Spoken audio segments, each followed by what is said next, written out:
गांव के पुराने बरगद के पेड़ के नीचे बैठे बच्चों की भीड़ को देख दादाजी मुस्कुराए। उनकी आंखों में एक चमक थी, जैसे वे आज एक खास कहानी सुनाने वाले हों। धीरे धीरे उन्होंने कहानी शुरू की। एक गांव में आर्यन नाम का एक नौजवान रहता था। बाकी लोगों से अलग, आर्यन के सपने बड़े थे। उसने सिर्फ खेती बाड़ी में जीवन बिताने की जगह कुछ नया करने का सपना देखा था। एक व्यापार, एक उद्योग जिससे उसका गांव खुशहाल हो और उनके जीवन में बदलाव आए। आर्यन को मिट्टी के बर्तन बनाने की कला में रुचि थी, लेकिन उसके मन में एक अनोखा विचार था।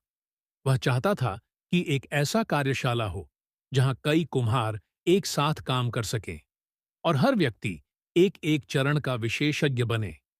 इससे वह कम समय में ज्यादा बर्तन बना सकते थे और दूसरे गांवों में भी बेच सकते थे।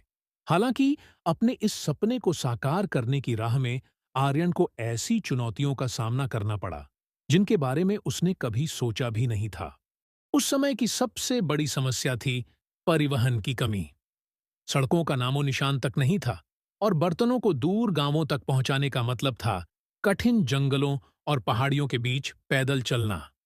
आर्यन और उसके साथी अपने सिर पर बर्तनों को लेकर दूर दूर के गांवों तक जाते थे।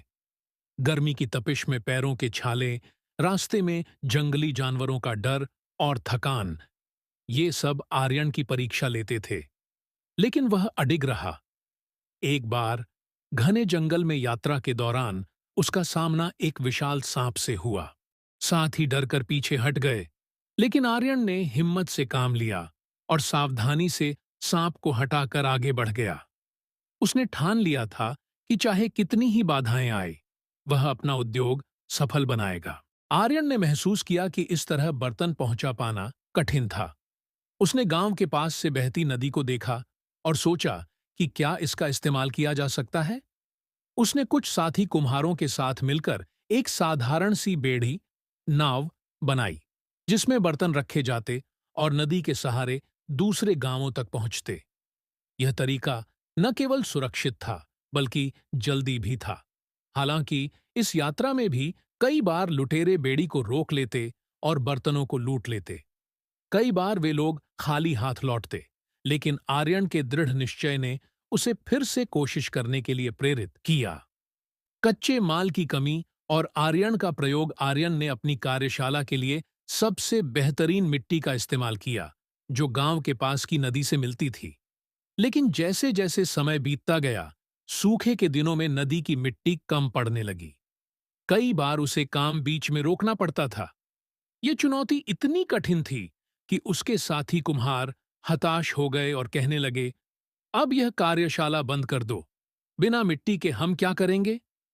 लेकिन आर्यन ने हार मानने की जगह कुछ नया करने की ठानी। उसने अलग अलग स्थानों से लाई गई मिट्टियों का मिश्रण तैयार किया। हालांकि इस मिश्रित मिट्टी से बर्तन बनाना आसान नहीं था, लेकिन आर्यन ने अपने साथियों के साथ मिलकर इसे इस्तेमाल करना शुरू कर दिया। उसकी यह प्रयोग धर्मिता और दृढ़ता ने दिखाया कि किस तरह कठिनाई में भी वह समाधान ढूंढना जानता था। प्रतिस्पर्धियों का जलन और आर्यन का आत्मविश्वास, आर्यन की कार्यशाला चल पड़ी थी और उसके बर्तनों की मांग बढ़ने लगी थी। जैसे जैसे उसकी प्रतिष्ठा बढ़ी, गांव के पुराने कुम्हारों के मन में उससे ईर्ष्या जाग उठी। वे आर्यन के सफलता की ओर बढ़ते कदमों को रोकना चाहते थे। एक रात जब आर्यन और उसके साथी सो रहे थे, किसी ने उसकी कार्यशाला में आग लगा दी। सुबह जब आर्यन ने जलती हुई कार्यशाला को देखा, तो उसका मन टूट गया। यह उसके लिए किसी दुह स्वप्न से कम नहीं था। साथी कुम्हार निराश थे, लेकिन आर्यन ने अपनी आंखों में आंसू पोंछते हुए कहा, हम इसे फिर से बनाएंगे। यह आग हमारी मेहनत को नहीं जला सकती। उसने कार्यशाला को फिर से बनाया और इस बार उसने अपने कारीगरों के साथ मिलकर चारों ओर एक गहरी खाई खोद दी, ताकि किसी दुश्मन की पहुंच से दूर रहे।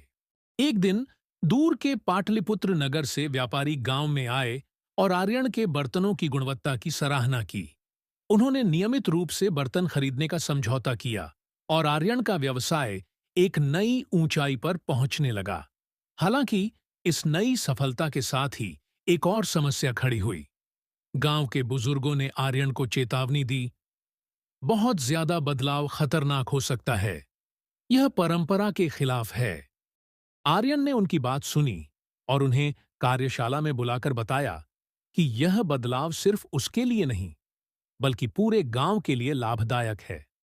उसने मुनाफे का एक हिस्सा गांव की भलाई के कार्यों में लगाया, जैसे सिंचाई के साधन और सड़कें बनवाना।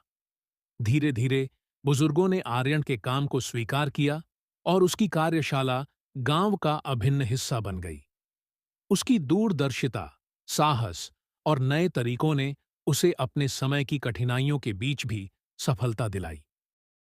दादाजी ने कहानी खत्म करते हुए कहा, आज भी ऐसे लोग हैं जो आर्यन की तरह नए विचार लेकर आते हैं। हर समय की अपनी चुनौतियां होती हैं, लेकिन जो धैर्य और मेहनत से उन्हें पार करता है, वही असली सफल होता है।